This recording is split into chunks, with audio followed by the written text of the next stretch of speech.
Welcome to my YouTube channel. In this video, I'll be showing you how to remove Hotmail account from your Outlook.365.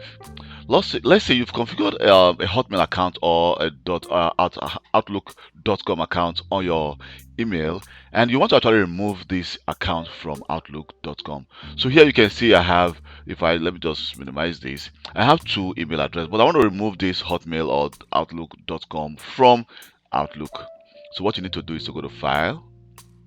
So in File here, I will need to go to Account and then Account Settings.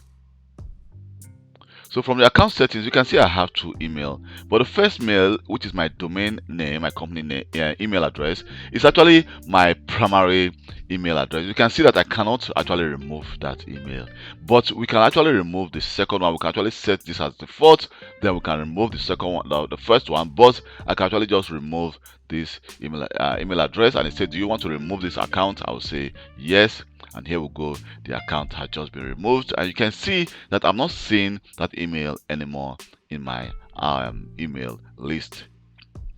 Let me just click close. So what you can actually do is to actually close Outlook and restart Outlook again. Thank you very much for taking your time to watch this video. My name is Kelvin Johnson. This is how you actually remove Hotmail or at Outlook.com from your Outlook 365 email account.